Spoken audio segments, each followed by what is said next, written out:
And now from Studio B, here's Devlin.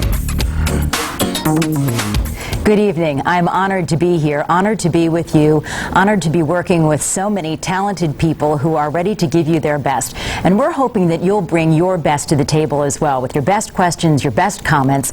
And we're going to get started here. As we will start, and you'll kind of get the feeling of the program, we're going to start with rants and raves. Ann's rants and raves. Some of the things that really bug you have probably bugged me. And some of the things that you think, why doesn't anybody ever talk about the good stuff? Well, we're going to talk about Ann's raves, things that are wonderful going on around town that don't get a lot of notice or publicity. Now, we'll probably start with a couple of rants and a couple of raves, but tonight I'd like to focus on just one rant, and that is a story that you have probably read about today. You probably heard that 16 United States soldiers died in a helicopter that was shot down in Iraq yesterday. And you may also have heard that one of those soldiers, Sergeant Ernest Bucklew, was returning home to our area for his mother's funeral. The family's out in Fayette County. His mother died last week, and he was on that chopper to come home to bury her. And as I was reading on the websites and papers today, I read something that really bothered me, and that was, it speaks to the fundamental contract that the military makes with parents. Our country asks mothers and fathers to send their sons and daughters off to war. We ask them first to go into military service, and then we say we will take care of them to the best of our ability when they go off to war. In this case, Sergeant Bucklew went off to war. His mother died, and he was returning home. He died trying. But didn't he deserve to come all the way home? Apparently, what happened was that the military promised that they would get him home to his base in Colorado. And after that, he was on his own to get himself and his family back here to our area to bury her. How can that be? I mean, really, every mother and father out there, can you imagine that? And how much worse could it be for a family to, this week, bury both a mother and a son, and have in the back of their mind the idea that the military would not make sure that, in fact, the son could come home, that his airfare, his family's airfare, their transit back to our area would be assured. Seems kind of unthinkable to me. I don't know how it could be the case. We're looking into it and we're making some calls. We'll tell you more as we go along. Our condolences go out tonight to the Bucklew family. And I will tell you, if we learn anything about any kind of a fund that is set up for the children of Sergeant Bucklew, I think that's the least all of us could do. Now, we also said that we'd be talking about some raves. And here is one that is really a public service. Now, I'm not selling hardware tonight. This is an emergency beacon. Yesterday I happened to be in Homestead and I ran into Mayor Betty Esper, and she gave me one of these and told me that the Weed and Seed program there hands them out to senior citizens and to other people. And when we hear about these stories of emergencies and the terrible stories about when every minute counts or seconds count and somebody puts in an emergency call to 911 and then the firefighters or the police officers can't find the house. The number might be hard to recognize from out on the street. Lighting may be poor. How about this? Now, these may be distributed in your own community, and if they aren't, maybe you could find them in a hardware store. I just think it's such a terrific idea. I've never heard of it before. This is called an emergency beacon light, and it's put out by Beacon Technology, appropriately named company, right? And here's the deal. When you go out on your front porch, you usually have a light, right? Well, you take out the ordinary light bulb and you put in one of these lights, and it functions just like an ordinary outdoor light until there's an emergency, in which case, instead of just flipping on the light, what you do is you go to the light switch and you blink it twice, okay? You flip the switch twice, and this turns into an emergency beacon so that the police car coming down the street to respond to the call, the firefighters coming down the street to respond to the call, can easily find the house because it stands out from all others in the night. I think this is a great idea. Again, if you live in Homestead, they're distributing this through the Weed and Seed program. If you live in other communities, it might be a great idea for you to contact your police, your firefighters, and find out if you couldn't start your own program to get these distributed in your neighborhood. And I'll give you, actually there's a phone number on here to the corporation, 800-449-6537. Maybe these are available in your local home store. I don't know, I've never seen them before, but I can tell you that I think it's impressive but simple technology that we can all do if we can screw in a light bulb. So, congratulations to Mayor Betty Esper in Homestead and the Weed and Seed program for keeping all the folks who get these light bulbs a little bit safer. Now, on to this evening's show. We're very grateful on a very important night to have two gentlemen with us. They are running for county executive. Dan Honorato, the challenger, Jim Roddy, the incumbent. And tonight of all nights to have them here, well, we're very honored. We're coming back with them in just a moment, and a little bit later in the show, Forbidden Pittsburgh returns to the stage in Pittsburgh, and we're going to have a musical number from the troupe to close us out. We'll be right back. Transportation for Night Talk is provided by Star Limousine Service, the highest quality vehicles and the most professional service. Call 724-776-0044.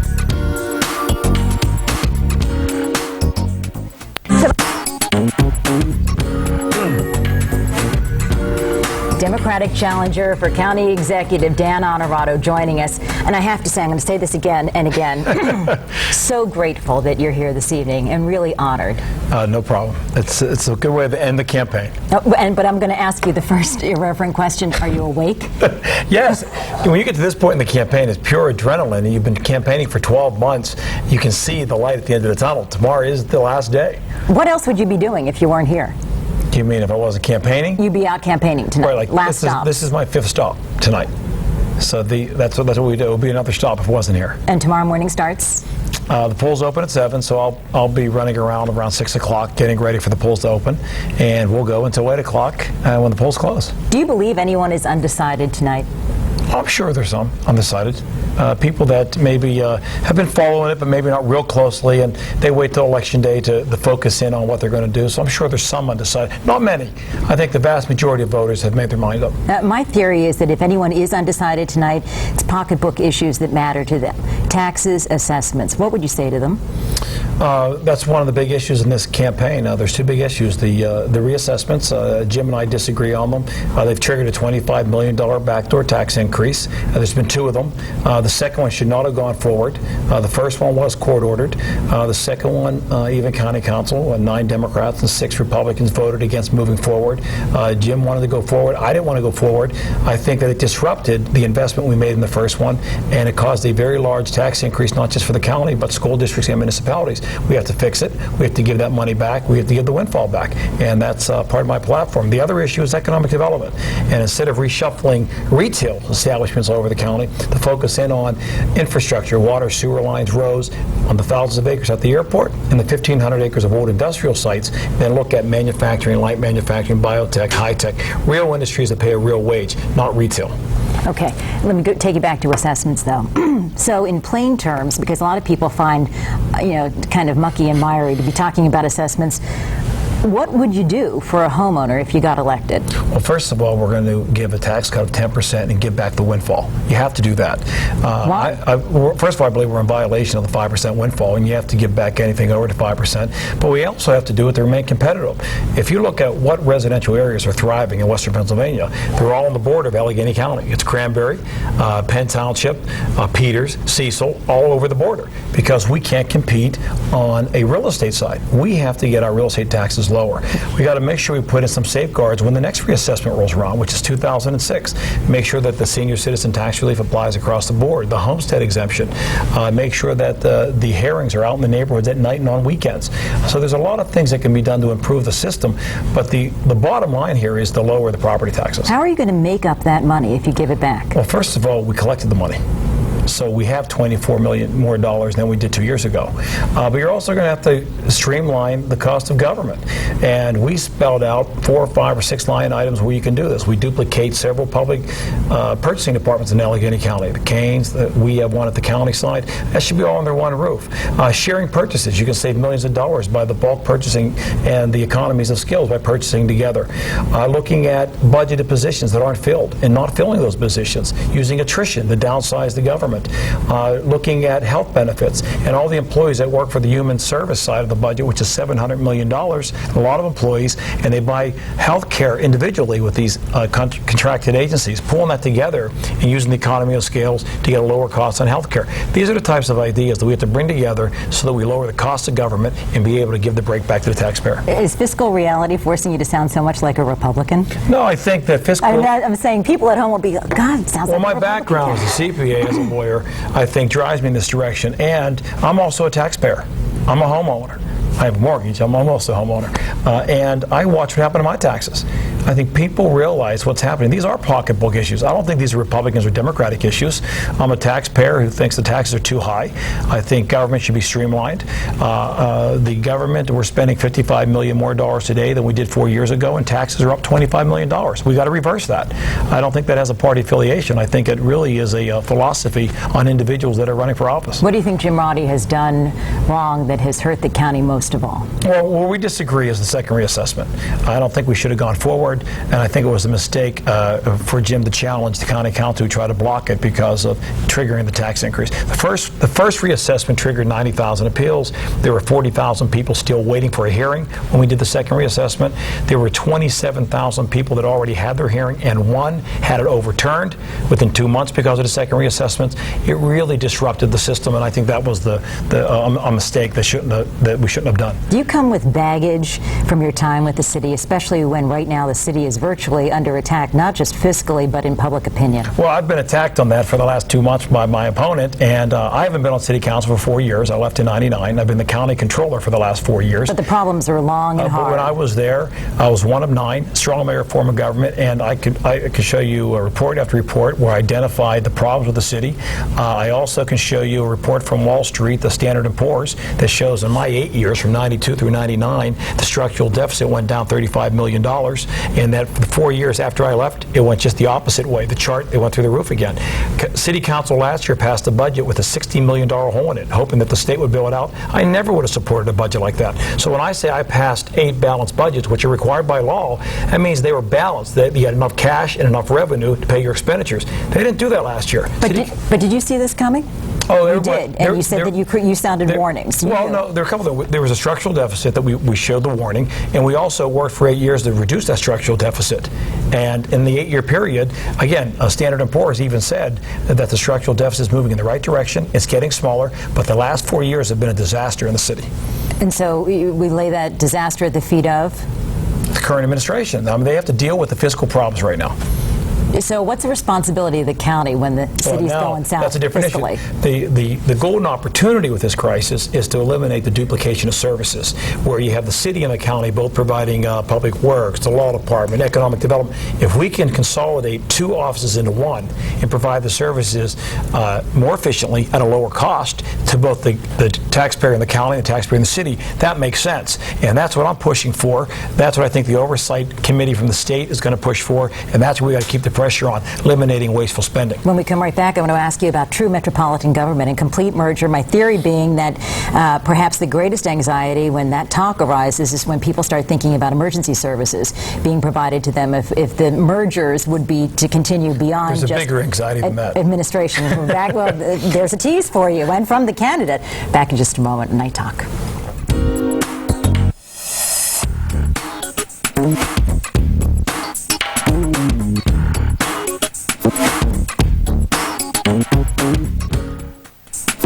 Powerful feeling. All right, So now, what does Dan Honorado think about mergers in the county when we talk about so many municipalities, so many school districts, so many emergency services and duplication there? Where would you start? Well, you start with the city and the county right now because that's where the crisis is, and there's a lot of duplication between the two. You eliminate as many of the duplicated services, purchasing being a classic example because it doesn't require bodies. You're talking about economy of scales of purchasing, getting the bulk purchases and lowering the cost. Let's get on to the tough stuff, though. So then you go on to the departments we mentioned before. You can look at economic development, public works, public safety, 911, those types of issues. And over a 2-year period, you can use the retirement, the attrition, and downsize some of these departments if you're going to consolidate. But that's where the true savings is, because you're eliminating administrative positions, because you have 2 administrations, 2 departments, you only have 1, and then you provide the service. If the city and the county can do this successfully, the services, then you can possibly look at the Louisville model, where you leave the municipalities alone, but the city and the county try to team up and do as much as they can together. Emergency services. I think that is the big sticking point, where people would think, my call's not going to my local police department. If I have an emergency, I'm going to go into some major 911 dispatch center. I'll get lost. Well, first of all, the county right now and the city are talking about possibly merging in 05, a full-blown merger of 911. There are also 4 other regions that have 911. So a lot of municipalities are already sharing 911 centers, regional centers. The question is, how many do we need? Do you want a backup? Do you need 2 backups? So they're already sharing. We don't have 130 911s. We're already in regions. So the mentality of sharing is out there. It's a matter of how far you want to go with it and what makes sense economically. How on board is Mayor Murphy? Well, I think there's been some struggle between the county and the city over the last couple of years, but that's the beauty of this crisis right now. If the state provides the oversight committee and they have the power to put the pressure on, that's where we keep the pressure. Make the mergers of the duplicated services a priority before you talk about anything else. That's critical, and that's going to provide the leverage. Metropolitan Police Force? No, I think local police forces make sense. We have a county... All of them? No, Rebecca, we have 129 municipalities. That's too many. But there's a lot of them that are actually very good on their own right now. The answer is somewhere in between. The county has a police department that provides assistance to all the municipalities, probably with the exception of the city. But they provide detective work, investigative work when there's a crime. So they're already starting to share services that way. We have some municipalities outside the city that probably can't even afford 1 police officer. They're broke, they're small. So there has to be some type of sharing of public safety services. We have communities right now that actually contract out police services to municipalities around them. So it's happening. We're getting there. The question is finding what's the right fit for Allegheny County. Eileen is standing by on the phone. Eileen, go ahead with your call. Let's try again. Eileen? Yes. Go ahead. Hi, Eileen. Hi, I just wanted to say to Dan, first off, you definitely have my vote. Well, thank you. I am a young professional in Pittsburgh. I'm 27. I want to know what you plan to do to retain and also attract more young professionals into the city. Okay, I'll give you my quick answer. If you want the long one, please go to my website, danhonorado.com. We have a youth paper there. Well, our papers are there. But a couple things. One, we want to change economic development and really take advantage of the universities, Pitt, CMU. We're in the top 5% of federal R&D dollars, but we're in the bottom half of keeping those spin-off companies here. We don't have the right venture capital. We're going to put the right venture capital in place. Early money. But how does a politician do that, or an elected official do that? We have money already at the county. We have venture capital money. We have investment money, but it's based on the old economy. It's rethinking the money that we currently have, how we spend it. So it's not raising more taxes, it's not bringing in more money. It's our current capital budget. Also getting young people on the boards, making sure they sit on the airport authority, the port authority, community college, having a stake in the system, getting their ideas. But when we talk about the universities, in addition to the venture capital, having the incubator space, clean rooms, wet rooms for the industries that need it, hooking up the business manager with the idea person to take it to a for-profit, we can really nurture these companies like Boston, Baltimore, Cleveland, California. They all do it. We have to get in the game and make this region competitive again for young people. We have economic development entities right now. Where do you believe they fail? Well, but you want to create it. No, I want to put them all under one roof. We already have it. Allegheny County has a Department of Economic Development. Right. PRA, has their own department. The Allegheny Conference. There's so many economic development departments. That's not healthy for this region. We got to coordinate it better so that when somebody wants to either expand here or relocate, it's one-stop shop. They make one phone call to Allegheny County. They don't go to 7 or 8 hearing boards or zoning boards of adjustments or planning commissions. They come to one. We'll put it together, make it as easy as possible, as business-friendly as possible. Okay. Moving on. Susan, standing by on the phone line. Susan, welcome. Welcome. Hi, Susan. Mr. Honorati, you speak about property tax assessments, and you was talking about the borderline between Pittsburgh, Allegheny County, Cranberry. Yes. But actually, I'm speaking in regards to my aunt who's a senior citizen. Her children are all grown, yet she fought her assessment a couple years ago, and we can't understand why. She had to go down again this year because they raised her up to $64,000, or she's put down to $40,000. But the situation here is the school tax and the city real estate, which are, I believe, 4-point-some millage. Okay, so the bottom line question then is, appreciating the particulars of the case, I think that's tough to address right now. Your bottom line question is what?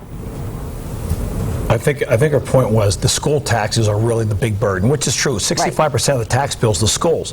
But you have to remember, our reassessment, the county's reassessment triggered the tax on all of them. That's why I was against the second reassessment. The school tax, the municipal tax, the county tax, they're all based on that number. So when you did this, if the school district, the municipality, the county didn't appropriately roll back their rates, they took these windfalls. And they took these windfalls, which were tax increases. And people that are in their home on fixed income, they're not protected. We have a senior citizen protection plan. You get a 25% discount if you're a certain age, certain income. It only applies to the county. 43 school districts in Allegheny County, none of them have the plan. That's why they're getting crushed. My proposal is to make Harrisburg automatically applied across the board. If you qualify, it applies to all your taxes, school, municipal, and county. Same with the homestead exemption. Right now it doesn't, and there is no protection. And how do you make up that money? Well, the county is reimbursed on our side because of the windfall. So we're giving it back through the homestead exemption, through the senior citizen tax relief. Everyone that took the windfall at the school district level and at the municipal level, they got to give it back that way. You can give it back one of 3 ways. Cut the rate, give senior citizen tax relief, give a homestead exemption. And a combination of the 3 is the best way to go. But they shouldn't be allowed to take an automatic tax increase just because we're reassessing. That is wrong. Any regrets about this campaign? No. I'm glad I entered the race. As you know, I'm walking away from the Comptroller's office. I did not seek re-election. I'm glad I entered it. It's been a great debate. We've had plenty of them. Jim and I have debated probably about 30 times. But I've enjoyed the debate. I'm glad it's coming to an end. But it's been a great year. What do you think of him, of Jim Roddy? We're standing right over here. Jim's right here. I think Jim and I have a mutual respect for each other. I think, as I said before, he came in when the government was new and he got it up and running. I think we just have different philosophies on where the county should be going, and that's why we're having a race. And give me a sense of who you are as a man tonight, seeking such a big and important job for our region in a troubled time. I'm 42 years old, born and raised on the north side. I still live here. CPA, a law background, worked several years as a CPA, several years as a lawyer, spent 8 years on city council, 4 years as county controller. I have 3 kids, 12, 10, 6. My wife and I live probably 4 miles from here, and I'm excited about being a public servant. Obviously, if I lose tomorrow, I go back to the private sector. If I win, I get to implement some of the ideas we talked about for Allegheny County. And beyond county executive ambitions, if you would get elected? This is all about tomorrow. I've never even thought about beyond that. If I'm successful tomorrow, I got 4 years to deal with some tough issues, and I look forward to dealing with them. Well, one of the tough things is that I like you both, and I think an awful lot of people do in Allegheny County. And the whole campaign, in that sense, has been interesting to watch and painful at times by turn. Thank you so much again. I'm honored that you're here. All the best to both of you tomorrow. Good luck to you and your show. Oh, thank you so much. All the best to you for joining us this evening. We're grateful that you're with us. And coming up, Jim Roddy answers some of what Dan has said, and also we have lots of questions for him. We invite yours as well. Please join us on the phone lines. This is Night Talk.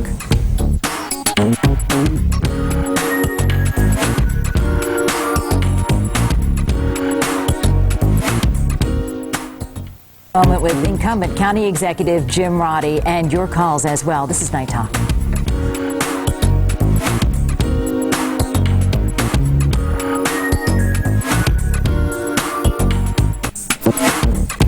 Incumbent County Executive Jim Roddy joining us. So here you sit tonight, and you have taken a lot of hard questions, a lot of attacks for your record. So let's go to assessments, because I do believe that tonight money might be an issue for anyone who is undecided. What would you say to defend what you did in the second reassessment, specifically that? Well, the second reassessment is ordered by the courts. This is nonsense that we could have avoided that. The judge said once those assessments were certified by the assessment board, we were going forward with them. It didn't matter whether the council voted for it or against it. He was going to order it going forward. So we had to do that. And had to do the second assessment. Yes, and actually we've had 3 independent studies of the second assessment, including an independent study by the Post-Gazette. All of them have said that the 2002 were better than the 2001. They've all said that they were better assessments. This is a campaign rhetoric to try to take advantage of the fact that we had not had a reassessment in 33 years. Naturally, it's going to go up. People were living in homes that were vastly underassessed. Let me tell you what the State Tax Stabilization Board said about Allegheny County's tax assessment plan. They gave it a rating in 1999 between 1 and 100. It was 19.9. It was less than 20% accurate. Today, that's the same board, the Tax Stabilization Board of the state, says that it's 97.5% correct. We still have mistakes, and we've got to correct them. We have mistakes at the upper end and the lower end. We went through a reassessment that should have taken 5 to 7 years. We did it in 2. For the court to have ordered it done that quickly, and for me to inherit that, come into office, my first time in office to inherit something like that, was very difficult. But I'm not a politician, unlike my my opponent, who's a nice young man, but he's a career politician. He talks about his time in the private sector, but he started running for office when he was 30 years old. I came not because I was a politician. I've had a successful career. I wanted to fix the problems, and I said I'd make tough decisions. Not necessarily popular. I could have stepped away and said, oh, this is terrible, we shouldn't do this. It would have cost the county $35 million if we had not gone forward with the second assessment. And therefore, I did what was right. And because of that, I've got the endorsement of the Post-Gazette, the Tribune-Review, the Pittsburgh Courier, all of the people that really watch this and pay attention to what's happening. But you knew this was going to stick as an election issue when you saw all those screaming people at all of those reassessment hearings, furious with what had happened. So now, that's history, but let's go forward. So suppose you get reelected. What can any homeowner in Allegheny County count on for you to deliver for them? They can count on me, first of all, keeping the county very fiscally strong. We've come through the most difficult economic times we could possibly have had. And the county raised its reserve fund. We had a profit every year. We put that money into an account that's a reserve fund.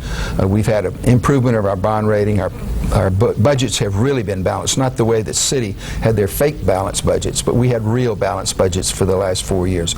Now we're in a position to help the city. But on assessments, we're going to hire more assessors, we're going to have them certified, and we're going to get all of the bugs out of the present system, and everyone will have an assessment bill. They will have a bill that they can appeal, and that will be finished before they ever have to pay. So we're now in a triennial system that we do it once every 3 years rather than every year, and it will be fixed. What are you going to do about taxes? We've got to lower taxes, particularly school taxes. We've got to find a way. My opponent's plan... But some people are going to say, well, why didn't you? You've been in office. I can't lower school taxes. That's not within the power of the county executive. The county taxes have been lower. Everyone is paying a lower county tax today than they were 2 years ago. So we've lowered it twice. It lowered it by about 9.7%. And another $10 million is coming in 2004, the budget that I just submitted. But we've got to get school taxes under control. So you're saying it's more at the local level than it's not so much a county issue. County taxes should not be an issue in this campaign for voters? Certainly not. Not county taxes. They're low. The problem is the millage charged by schools and the disparity. We have schools like Fox Chapel. 1 mill of tax in Fox Chapel will deliver $3,225,000. 1 mill of tax in Duquesne will produce $75,000. And yet we are funding the schools, both schools, under property taxes. The schools in Duquesne are failing. The schools in Fox Chapel are just fine. We have schools debating whether or not to have real turf or astroturf on their football fields, and schools that don't have books and computers. That has to change, and it has to change through state law. Why do you think people are finding areas to the north, areas to the east more desirable than living in Allegheny County? That's not really, that's a myth that everyone pushes during an election time. Home sales in Allegheny County are on an all-time high. Every urban area, the perimeter... Where are those growth areas, though? Well, they'll always grow. In every urban area that happens. You can go to any city in America in the outlying suburbs, the taxes are always lower than the core. And that is what people say, though. Why did they move out? Taxes. And they can get a bigger house. They can get a bigger house cheaper. And get more house for right. the money, but not only lower taxes, but many of those people are paying higher sewer rates, higher water rates than they would be in the city also. But it all evens out. But most urban areas, the cost of living in an urban area is more expensive than if you move out. And the further out you move, the less expensive it is. That's true all over the United States. Does that indict the county in any way, though, that you can't keep these people? I mean, here we're talking about how do we keep young people here and not getting them to move across the country. The area has to be exciting enough, vibrant enough that regardless of what they have to pay, they want to live here. And we're beginning to see that now. Look at the South Side Works. I don't know if you've seen those. It's going to be very exciting. And look at Station Square and the differences that they have made. But what we really need is to create jobs. And we've got a 3-part program that will do that. We've added jobs in the last 4 years at a time when it was very difficult to do that. In the worst economic times that you could have. The city of Pittsburgh, through the 90s, when Dan Honorado was a city councilman, he says, he did everything right. He certainly doesn't take any blame at all for the debacle at the city. But Dan was there when they lost 24,000 jobs during the 90s when the rest of the country was booming. Dan was there when they ran up a $58 million deficit at the city. All right, but on the other hand, here you sit here saying, look, I've come through hard times with you, and I've kept the faith and carried on with the mission, and I want to be reelected. 9/11, economic downturn, tough times. And the county is stronger than any government around. But so I'm saying there are times and there are corporate decisions that are made that are uncontrollable, right? True. So is it, I guess I'm asking, how much responsibility is it with any elected official when a company decides to up and leave? I mean, we're in the middle of the U.S. Airways thing, and I want to talk about that. No public official creates jobs. We simply create the atmosphere and the infrastructure that lets the private sector create jobs. But the we U.S. can do better? Pardon? We can do better in Allegheny County? Sure we can do better. You can always improve. We're doing things now at the airport, and we have been for the last couple of years, that are allowing the private sector to create jobs. The Airside Business Park is a huge success. Stand by. Coming back, U.S. Air. When we return on Night Talk, your call's welcome.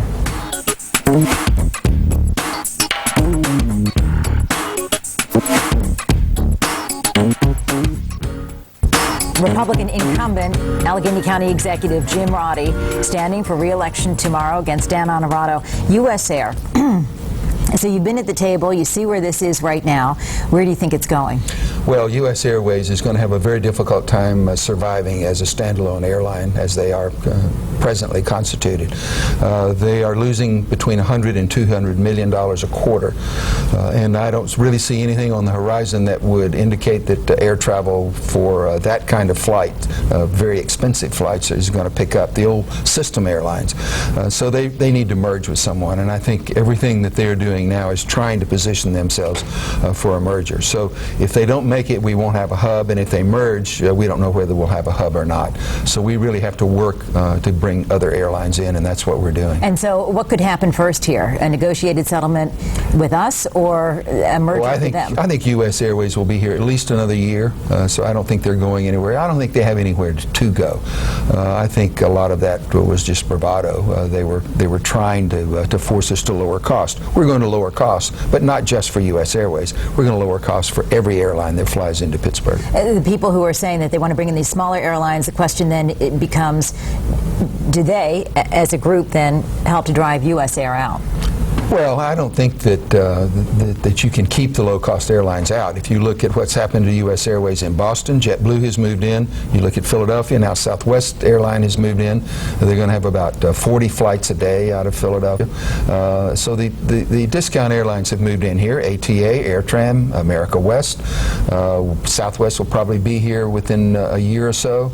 And now we've got a project called Rome. They don't even have a name of the airline. They're talking about 115 flights a day. So there will be discount airlines here. And we will lose probably the ability to fly to those 110 non-stop destinations that we have now. But we might have 40 or 50 non-stop destinations. Does that hurt, though? Does it hurt even the reputation of the region and what you can offer to corporate leaders who will be coming in and looking at the region and saying, how big are you, how efficient are you, how easily is transit in and out? San Diego doesn't have a hub. It hasn't hurt them. I admit their weather's a little nicer than ours. And what do you do about the jobs? Well, the jobs will be, that's the difficult part, and that's why we're still at the table, and that's why we're trying to do everything we can to keep U.S. Airways here as long as we can.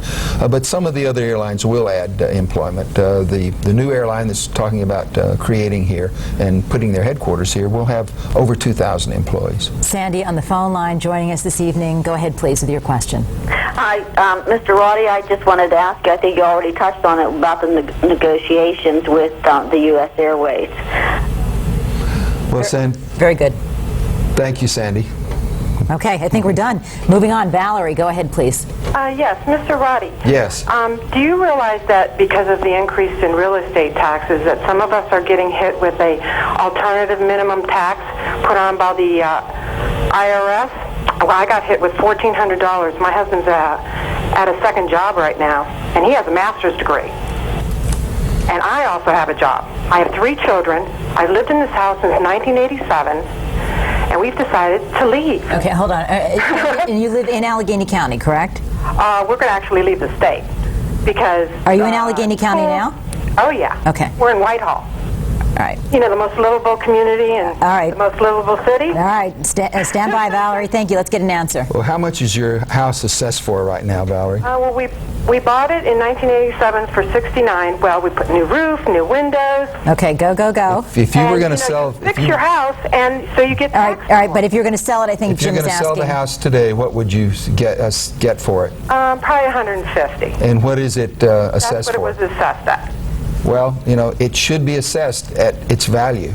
And the problem is not the assessment. The problem is the millage. Well, excuse me, my neighbor is retired 35 years. She's selling her stuff so she can feed her face. I mean, this is bad. I mean, you don't realize hold on. No, there are other people. I was at the bank today. No, Valerie, we've got to stay focused here. Yeah. So are you contending that your assessment should be dramatically lower than what you could get if you went ahead and sold the house? Well, there is something wrong with the way the taxes are done in this county because I cannot deduct your county taxes. Valerie, your county tax has been lowered twice. The problem is the millage. And it's the same thing that my opponent said in the earlier segment. We've got to get the schools to lower their millage. Well, I was at the bank and another woman got hit with it for $24,000. All right, got to wrap you, Valerie. I know there are a lot of people who have issues, and if Jim gets reelected, we'll have him back as fast as possible but see, to take some more of these questions. That's one of the problems. A lot of people are mad because their assessment went up, but if it's the value that they could sell their home for, that's what the assessment should be. The problem is the millage, and the schools have taken advantage of that and raised their millage when they shouldn't have done that. They should have done exactly what we've done at the county, and that's lower the millage. What I would propose is that there be a state law, and we change so that every school district has to vote to raise millage or to have a new bond issue. Many states do that. New Jersey, Maryland, Ohio. There's no evidence that that's hurt their schools. As a matter of fact, their test scores are better than ours. What do you think of Dan Honorado? And I got to say, I've known you a long time. You're an elegant guy. And as I said, I like both of you so very much. But when I got this mailer, I thought, from Jim Roddy? Well, we needed... Of all people. The problem is that Dan really didn't have any kind of a record, and no one remembered that he was on the city council, and we needed to remind people that he was a part of the disaster that happened at the city of Pittsburgh. He's a part of the disaster from the row offices. And yeah, but unflattering photos, Tom Flaherty, Tom Murphy, I mean, so you kick a guy when he's down. Now, if you were there with this kind of a face, how would you feel about it? I'm just saying... What, Tom Flaherty? If you knew the things... What, can't take a good picture? Yeah, and the lies that Tom Flaherty has been out there circulating about you? Of course. Tom Flaherty is the worst kind of politician. I mean, he is everything bad that we think about when we think about politics. And there's nothing wrong with the Democratic Party. The Democratic Party is a proud party with great tradition and great heritage. It's the leadership in Pittsburgh that really needs to be changed. Dan Honorado is a nice young man, and I think he would really make a good mayor of Pittsburgh in 2 years, or maybe in 4 years, a great county executive. Do you think Mayor Murphy ought to be replaced? I don't think Tom can run again. I think that his stewardship of mismanaging the finances of the city and passing a budget that was blatantly, actually illegal, with $60 million of phantom money, really he has to be accountable for that. And I like Tom. I think he's a decent person, but that was wrong. Any regrets about this campaign on your part? About what you did, anything you said? No, it's a tough campaign. Dan attacked my record from the first day. The very first day that he announced, he began attacking my record. And it's a good record. It's a record that anyone would be proud of with the fiscal restraint and the fiscal responsibility that we presented. I'm sorry, because I'm interrupting you just because I want to get a sense of the man question in. All right. Who are you? To people who don't know you that well, you've got like 15, 20 seconds. Tell them who you are. I'm the person that I hope the people will want to negotiate with U.S. Airways to bring row office reform, to help the city of Pittsburgh the way they need to be helped, and to keep the county strong. I'm not a politician. I am someone that had a successful business career. I brought business sense and business discipline to county government. In 4 more years, we're going to set a standard of how this county can be governed. Good night. Good luck tomorrow, as I wish to Dan. All the best. And again, we're honored that you're with us this evening. And we're happy that you're here. Thank you. Congratulations. Thank you. We'll be back in just a moment. Forbidden Pittsburgh with a little irreverent musical number coming your way.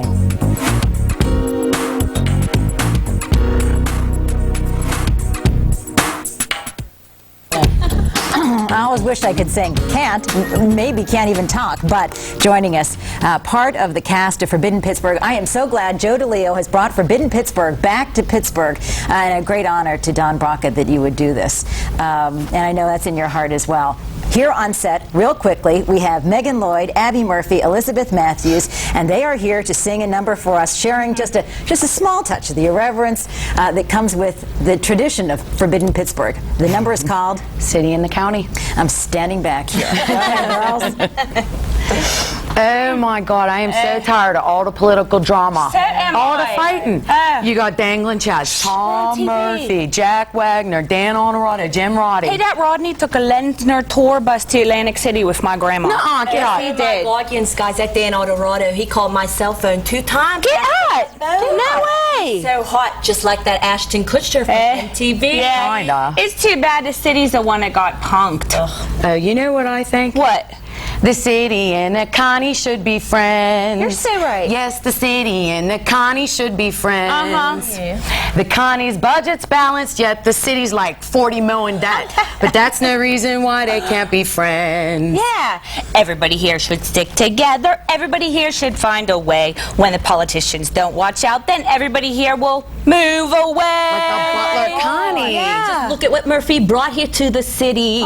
We've got Lazarus and Lord and Taylor stores. Wow.